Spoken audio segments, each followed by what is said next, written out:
प्रिय विद्यार्थियों नमस्कार। Jyotiba Phule group of online classes में आप सभी विद्यार्थियों का स्वागत है। मैं नरेश कुमार शर्मा कक्षा 9 विज्ञान विषय की आपको ऑनलाइन कक्षा उपलब्ध करा रहा हूँ। मैं आपको कल सरल यौगिकों के सूत्र लिखना बता रहा था।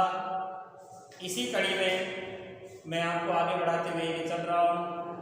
देखिए, कल मैंने आपको हाइड्रोजन क्लोराइड का सूत्र लिखना बता दिया था, हाइड्रोजन सल्फाइड का लिखना बता दिया था, एल्युमिनियम ऑक्साइड का बता दिया, मैग्नीशियम क्लोराइड का बता दिया है। अभी मैं आपको कार्बन टेट्रा क्लोराइड के बारे में बता रहा हूँ। कार्बन टेट्रा क्लोराइड का सूत्र यानी लिखेंगे कार्बन टेट्रा क्लोराइड का सूत्र। देखिए, कार्बन टेट्रा क्लोराइड का सूत्र लिखने के लिए सबसे पहले हम क्या करेंगे, तत्व के प्रतीक लिखेंगे। तो तत्व प्रतीक में तत्व प्रतीक हमें पता है, तत्व प्रतीक एक तो कार्बन होता है, एक क्लोराइड होता है। कार्बन और क्लोराइड है ना, तो क्लोरीन और कार्बन होता है। नीचे यहाँ क्या लिखेंगे, संयोजकता। क्या लिख देंगे कि संयोजकता लिख देंगे। तो संयोजकता लिखते हैं क्या लिख दिया, जैसे हम जानते हैं कि कार्बन की संयोजकता 4 होती है और क्लोरीन की संयोजकता 1 होती है। दोनों को क्रॉस करेंगे, ये हो गया। तो हमारे सामने सूत्र क्या बनकर के तैयार हो गया, अतः कार्बन टेट्रा क्लोराइड का सूत्र CCl4 होगा। लिख दिया आपने, कार्बन टेट्रा क्लोराइड का सूत्र बन गया है। इसी प्रकार आगे हम देख रहे हैं कैल्शियम ऑक्साइड का सूत्र। किसका देख रहे हैं, कैल्शियम ऑक्साइड का सूत्र।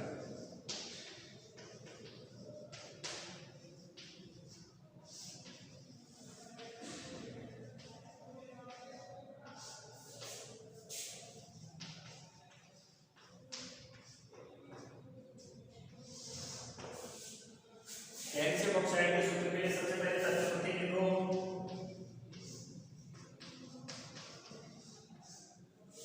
तत्व प्रतीक कैल्शियम ऑक्साइड Ca और O।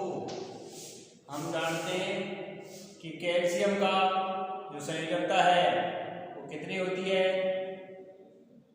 +2 होती है। और ऑक्सीजन की कितनी होती है, संयोजकता लिख दो,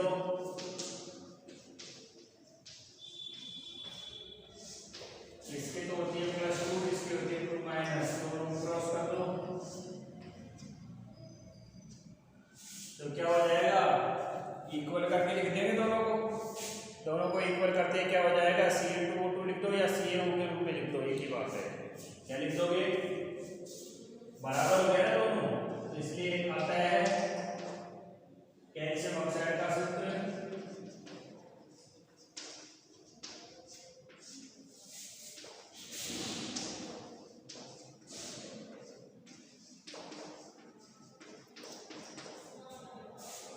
Ca2O2 या फिर CaO होगा। बराबर होने के कारण ऐसा होगा भाई, ठीक है। अब आप इसके बाद में बहुपरमाणु आयनों वाले यौगिकों के सूत्र लिखेंगे कि बहुपरमाणु आयनों वाले यौगिक कैसे उनके सूत्र पाए जाते हैं। इसे आप लिख लें।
देखिए अब लिखेंगे हम बहुपरमाणु आयनों वाले यौगिक। बहु परमाणु आयनों वाले यौगिक। बहुपरमाणु आयनों वाले यौगिकों में आप समझ गए होंगे जिनके अणु में एक से अधिक परमाणु पाए जा रहे हों उसे बहुपरमाणु कहते हैं। जैसे सोडियम नाइट्रेट, सोडियम नाइट्रेट यहाँ लिखते हैं अपन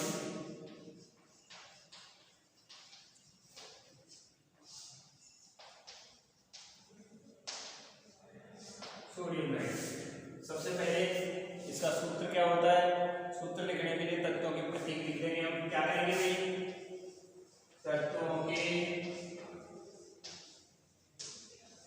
प्रतीक लिख देंगे।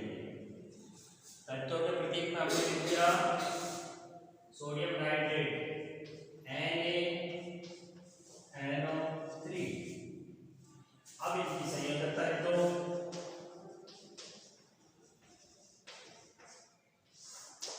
आपको पता होगा सोडियम की संयोजकता +1 होती है और नाइट्रेट की जो संयोजकता है वो भी 1 ही होती है। इसकी +1 ही होती है और इसकी भी कितनी होती है, 1 ही होती है। तो अब आपको पता चल गया होगा कि एक माइनस का और एक प्लस का दोनों क्या हो जाते हैं, क्रॉस कर देंगे दोनों को बराबर हो जाते हैं। अतः सोडियम नाइट्रेट का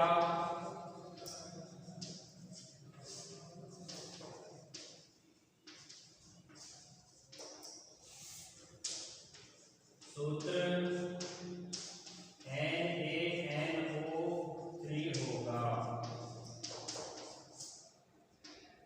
NaNO3 होगा। अब नेक्स्ट में ले लें हम कैल्शियम हाइड्रोक्साइड का सूत्र।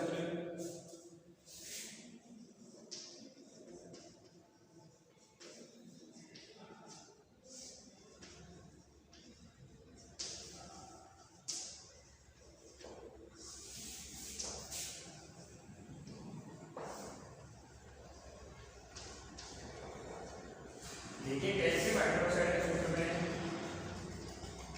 सबसे पहले तत्वों के प्रतीक लिखो। तत्वों के प्रतीक में हो गया आपका CaO, हाइड्रोक्साइड है तो H हो गया, CaOH हो गया। अब यहाँ इसकी संयोजकता लिख देंगे।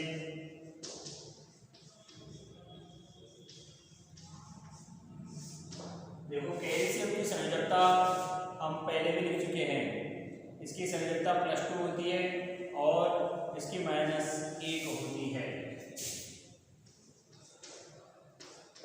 दोनों को क्रॉस कराएंगे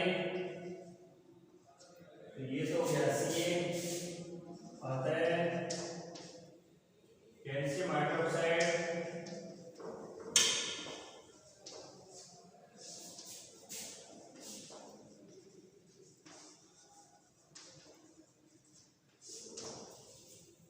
Ca और ये इसका हो गया ब्रैकेट के बाहर 2 लगा दिया।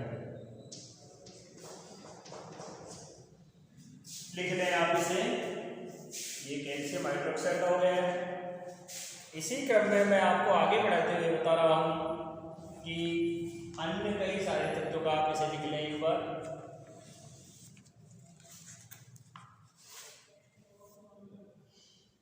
जैसे सोडियम क्लोराइड है उसका क्या हो जाएगा, सोडियम कार्बोनेट है उसका क्या हो जाएगा, अमोनियम सल्फेट है उसका क्या हो जाएगा, ये आप देखेंगे। इसे लिखें आप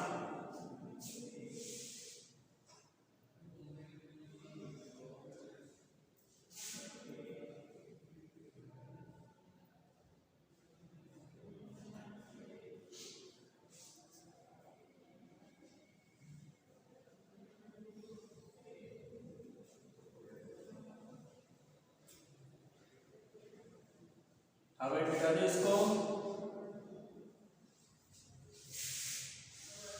बहुपरमाणु कभी आयन में और कुछ रह रहा है अभी, एक तो नाम और एक बताऊंगा आपको।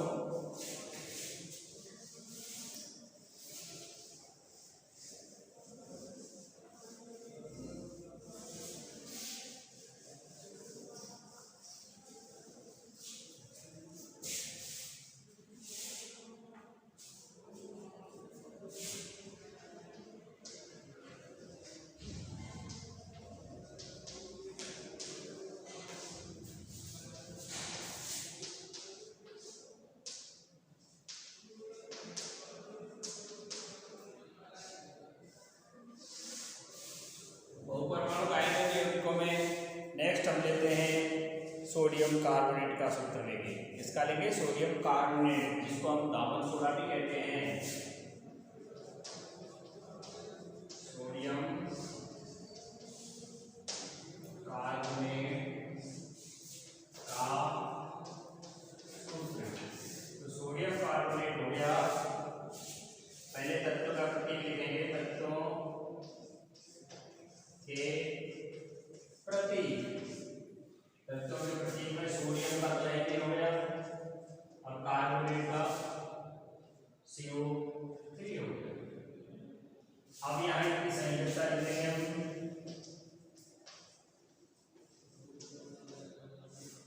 हम जानते हैं कि Na की संयोजकता होती है कितनी, +1 होती है। और हम यहाँ देख रहे हैं कार्बोनेट की संयोजकता 2- होती है। यहाँ तो +1 लिख दो, माइनस दोनों को क्रॉस करा देंगे, क्या हो गया, सूत्र में यही बनेगा। अतः सोडियम कार्बोनेट का सूत्र Na2CO3 होगा। एक और रह गया आपका, उसे आप लिख लें, लास्ट वाला है अमोनियम सल्फेट का सूत्र।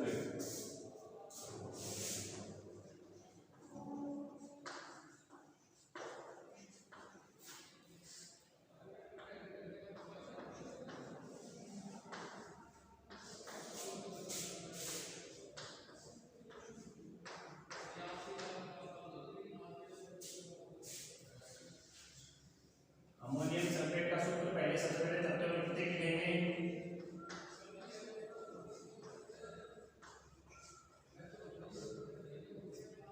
तत्व के प्रतीक में अमोनियम है तो NH3 अमोनिया होती है, और उसके पश्चात क्या हो जाएगा, इसका सूत्र बन जाएगा। तो हम लिख देंगे NH4SO4, NH4SO4 लिख देंगे।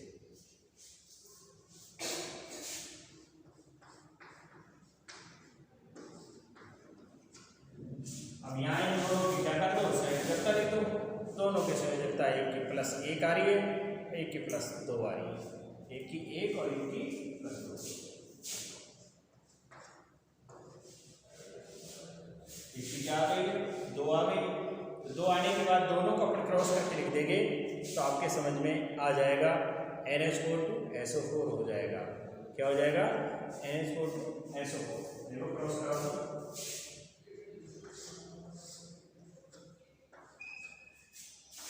अतः अमोनियम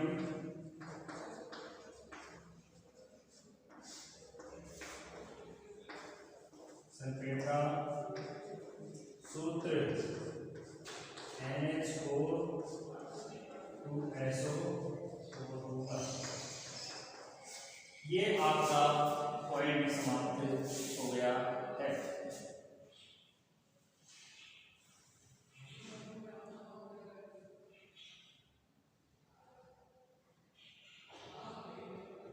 अब आपके कुछ प्रश्न आ गए हैं, मैं आपको इन प्रश्नों के बारे में बताऊंगा।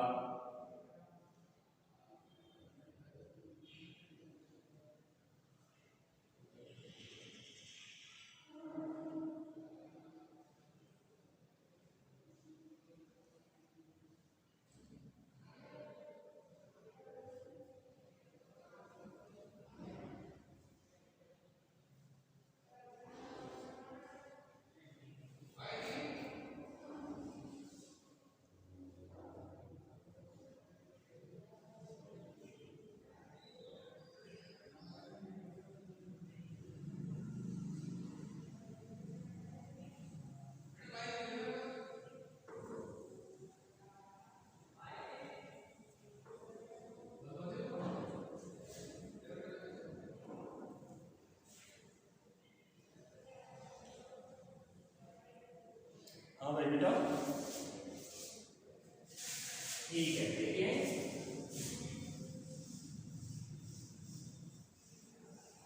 अब आपके सामने कुछ प्रश्न है, यहाँ तक आपने ये देख करके सीख लिया होगा कि किस तरह से हम सूत्र लिखते हैं या उनके नाम होते हैं। तो आपके प्रश्न देखिए, पहला क्वेश्चन आपका लिखा हुआ है निम्न के सूत्र लिखिए सोडियम ऑक्साइड। निम्न के क्या लिखिए सूत्र लिखिए। कुछ एक तो आपने लिख चुके होंगे इसमें से, और कुछ एक जो नहीं लिखे हैं वो आप लिख लीजिए। कुछ आपको देखिए ये सोडियम ऑक्साइड का मिल जाएगा Na2 मैंने लिखवाया होगा, एल्युमिनियम क्लोराइड का मिल जाएगा AlCl3 लिखवा रखा होगा मैंने, सोडियम सल्फाइड का लिखवा रखा होगा मैंने Na2S, मैग्नीशियम हाइड्रोक्साइड का लिख रखा है MgOH2। ये इसके सूत्र हो गए।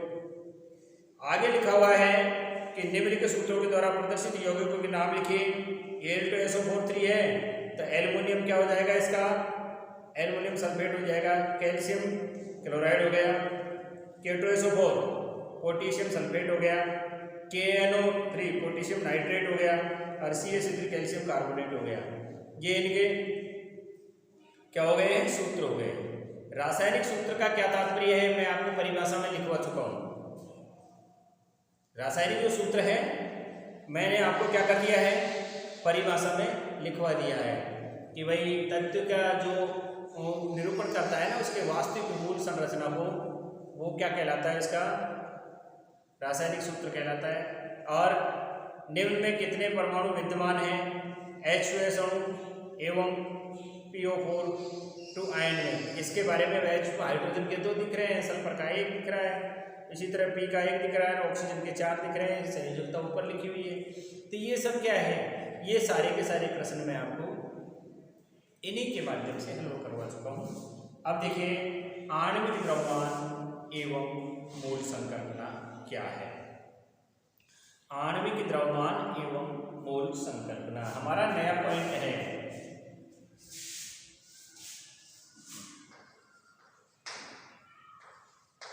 आणविक संकल्पना एवं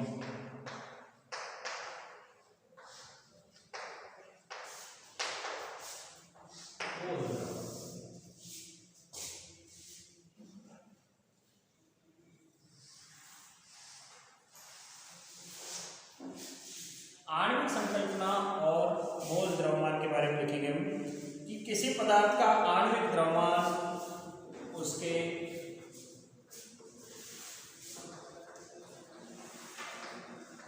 किसी पदार्थ का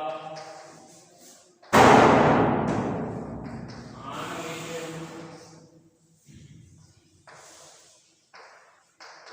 द्रव्यमान उसके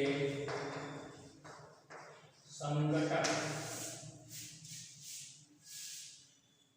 जो सभी संघटक लिख सके तो और बढ़िया है, सभी संघटक परमाणुओं के द्रव्यमानों का योग होता है। सभी लिखो तो बढ़िया रहेगा, सभी संघटक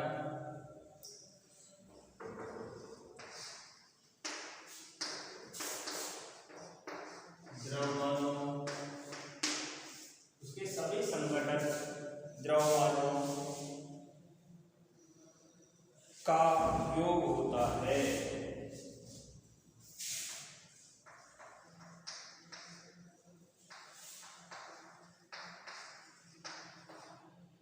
आगे लिखो अर्थात, इसका मतलब क्या हुआ, अर्थात इसका तात्पर्य ये हुआ कि अणु का वह सापेक्ष द्रव्यमान, अर्थात अणु का वह सापेक्ष वाली परस्पर द्रव्यमान। कौन सा सापेक्ष द्रव्यमान, ऐसा सापेक्ष द्रव्यमान है जिसके परमाणु द्रव्यमान इकाई को यूनिट के द्वारा व्यक्त करते हैं।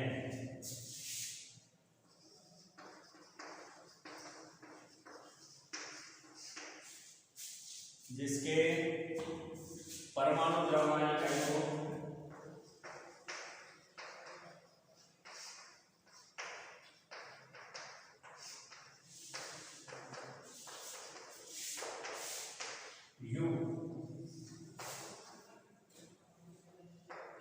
यू का मतलब होता है यूनिट द्वारा व्यक्त करते हैं।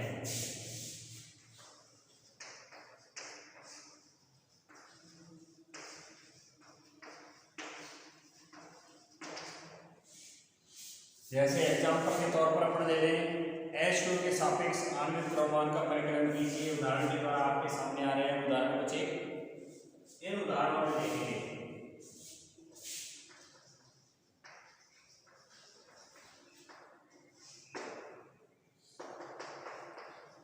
H2 यानी जल, H2 के सापेक्ष आणविक द्रव्यमान का परिकलन कीजिए।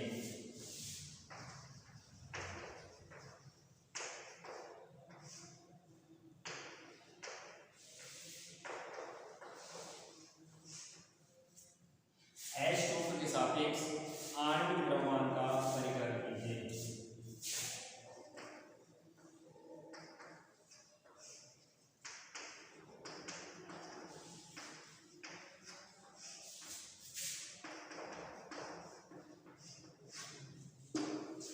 ठीक है भाई, ये आपका एग्जाम्पल है पहला कि जब H2 के सापेक्ष आणविक द्रव्यमान का परिकलन करेंगे। हम जानते हैं क्या क्या होता है कि हाइड्रोजन का परमाणु, देखिए कैसे लिखेंगे, वैसे तो हमको पता चलेगा कि H2 का जो भार होता है इसके बराबर होता है 18 होता है इसका, है ना। आपको पता होगा हाइड्रोजन के 2 परमाणु है, हाइड्रोजन का द्रव्यमान होता है 1 तो 2 है, तो 1 गुणा 2 करेंगे तो 2 हो जाएंगे। ऑक्सीजन का परमाणु भार 16 होता है, 1 मौजूद है तो 16 1 16, तो 16 तो 18 यूनिट के बराबर हो जाएगा। लेकिन इसको लिखने के लिए क्या लिखेंगे कि हाइड्रोजन का परमाणु द्रव्यमान बराबर 1 यूनिट। कैसे लिखेंगे, हाइड्रोजन का परमाणु द्रव्यमान बराबर 1 यूनिट। क्या हो गया भाई, 1 यूनिट।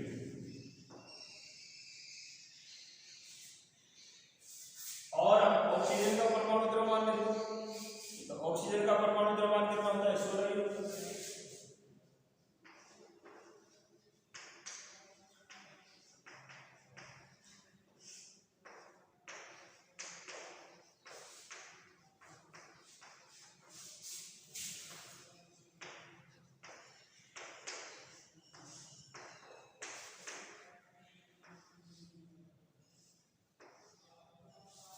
कितना होता है, 16 यूनिट। अब हम करेंगे अतः जल जिसमें 2 परमाणु तो हाइड्रोजन के हैं, 1 परमाणु ऑक्सीजन का होता है का आणविक द्रव्यमान। इसके नीचे लिखेंगे अतः जल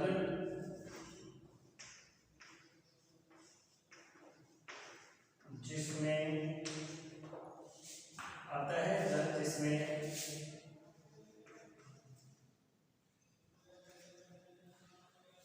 हाइड्रोजन के 2 परमाणु तथा ऑक्सीजन का 1 परमाणु होता है।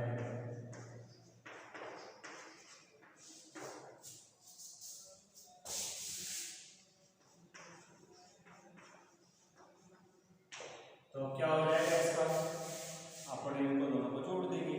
तो यहाँ से पहले हाइड्रोजन है, सूत्र है हमारा H2, तो यहाँ H का मतलब होता है 1 गुणा का 2 और प्लस ऑक्सीजन का 1 है, 1 गुणा का 16, तो बराबर 2 × 2 और प्लस 16, 16 2 18, साथ में U लिख रहे हैं। ये किसका हो गया, जल का हो गया है आणविक द्रव्यमान। अतः जल का आणविक द्रव्यमान क्या हो जाएगा, 18 यूनिट हो जाएगा। अतः जल का आणविक द्रव्यमान बराबर 18 यूनिट हुआ। ये हमारा पहला हो गया, इसे आप बता लें। इसी तरह से हमें दूसरे अन्य तत्वों का ज्ञात करना होगा। जैसे आपके सवाल में ही HNO3 का आणविक द्रव्यमान पूछा है, तो इसी तरह से अपन लिखेंगे HNO3 का भी लिखेंगे।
लिख लिया भैया, ठीक है। अब आप दूसरा इसी टॉपिक को लेके ऐसे कैसे करेंगे आप, ये हो गया HNO3 का जो नाइट्रिक अम्ल है, उसके बाद दूसरा है तो नाइट्रिक अम्ल का हम कैसे करेंगे, देखो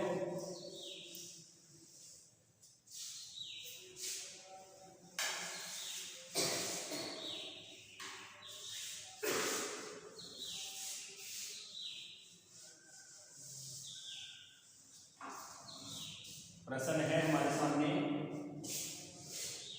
HNO3 के सापेक्ष आणविक द्रव्यमान का परिकलन कीजिए। तो देखिए क्या कहते हैं। सबसे पहले हम यहाँ लिखेंगे हाइड्रोजन का एक है, नाइट्रोजन का भी एक है, ऑक्सीजन के 3 है। तो हाइड्रोजन का तो एक होता है, लेकिन नाइट्रोजन का कितना होगा, 14 होगा, 14 है 15 हो जाएगा, और ऑक्सीजन का कितना हो गया 48। तो लगभग कितना होगा 48 और 15 63 के लगभग यूनिट में आएगा। तो कैसे लिखते चले जाएंगे, उसी तरह से लिखते चले जाएंगे भाई कि भाई क्या नाम से हाइड्रोजन का परमाणु द्रव्यमान कितना होता है, यहाँ इसमें लिखेंगे हाइड्रोजन का परमाणु द्रव्यमान बराबर 1 यूनिट, लिख दो। नाइट्रोजन का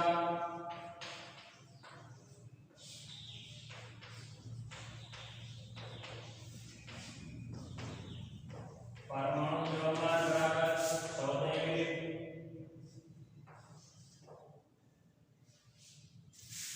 उसी तरह से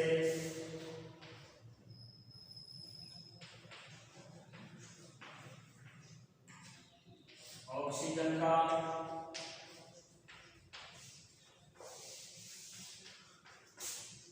परमाणु द्रव्यमान बराबर 1 होता है, इसका 16 यूनिट होता है। यहाँ पर यहाँ O3 में 16 गुना 3 बराबर 48 यूनिट होगा। अब अपन ने सूत्र में लिखा था सबका योग होता है, अतः HNO3 में क्या हो जाएगा 1 unit plus 14 unit plus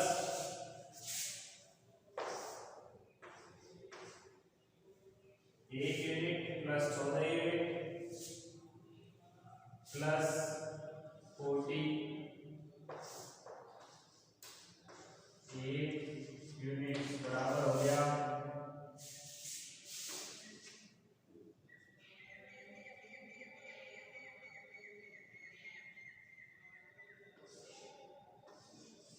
63।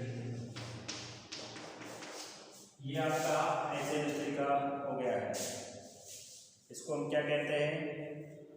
Nitric अम्ल का आणविक द्रव्यमान कहते हैं। अब आ जाएगा क्या? सूत्रिकाई द्रव्यमान किसे कहा जाता है? सूत्रिकाई द्रव्यमान किसे कहते हैं? इसमें आप लिख लेंगे।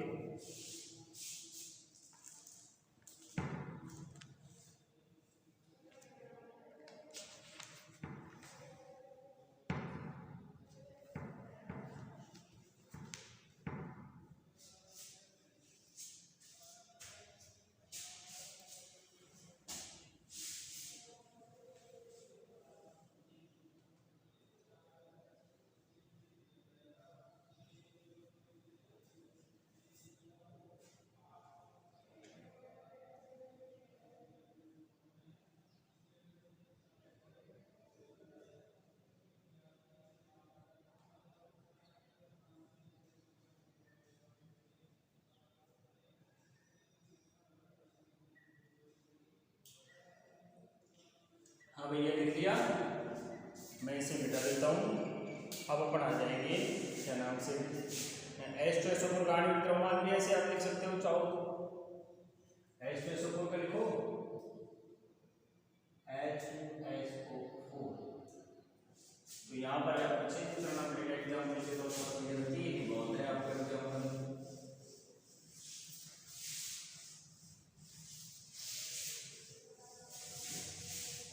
आपको एक दिन का द्रव्यमान याद है तो आप निकाल सकते हैं, किसी का भी निकाल सकते हैं। जैसे उदाहरण के तौर पर मैं आपको बताऊं कि आपसे आ जाएगा H2SO4 का याद करो, तो आप कैसे करोगे पता है? इस सूत्रों के सूत्र के अनुसार लिख लो।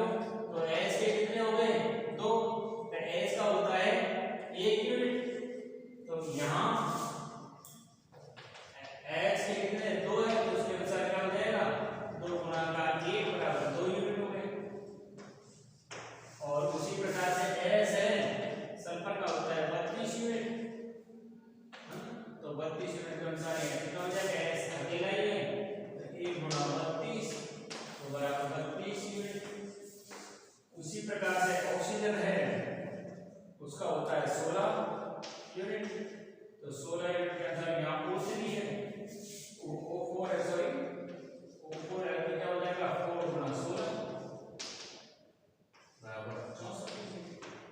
जोड़ देंगे आप, ये इसका होता है H2SO4 का कितना हो गया? 19। इस तरह से अब आप जान गए होंगे कि भाई कैसे निकालते हैं सूत्र पे। एग्जांपल की तरह मैंने आपको एक उदाहरण देकर बता दिया, ठीक है ना?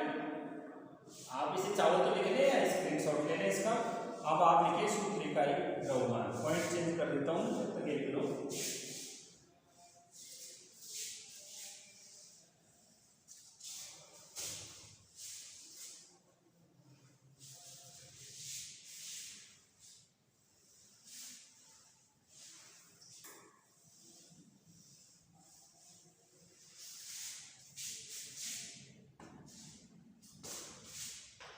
पॉइंट है हमारा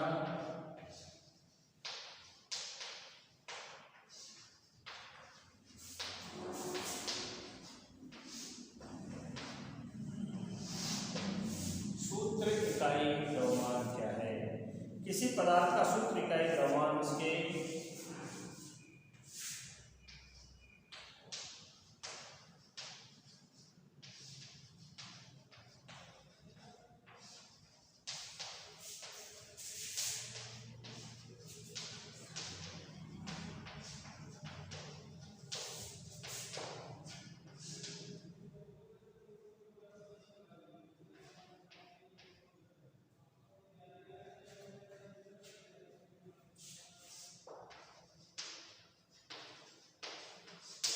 किसी पदार्थ का सूत्र इकाई द्रव्यमान उसके सभी संघटक परमाणुओं के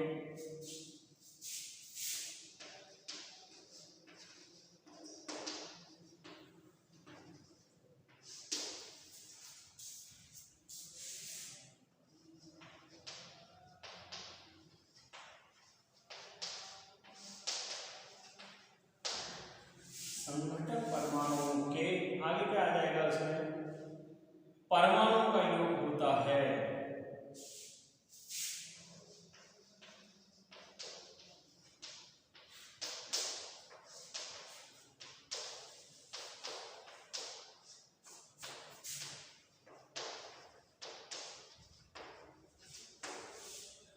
परमाणुओं का योग होता है। यहाँ सूत्र इकाई लिखना होता है। क्या होता है? जैसे सोडियम क्लोराइड के इकाई सूत्र का द्रव्यमान परिकलन करके बताएंगे। एग्जाम्पल जैसे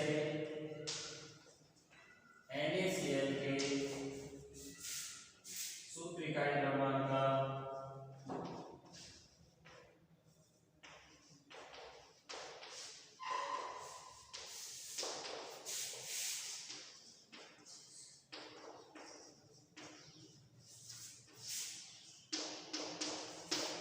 आपको इसमें दे भी सकते हैं। जैसे Na बराबर दे दिया 23, Cl बराबर दे दिया 35.5। तो NaCl में आपको अपने आप पता चल जाएगा। यूनिट के हिसाब से क्या लिख देंगे कि Na का परमाणु द्रव्यमान बराबर 23 लिख देंगे। Na का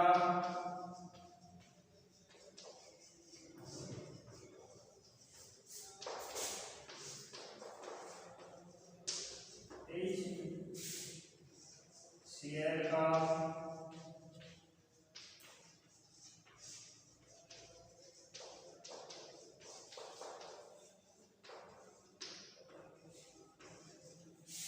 दोनों को जोड़ देंगे।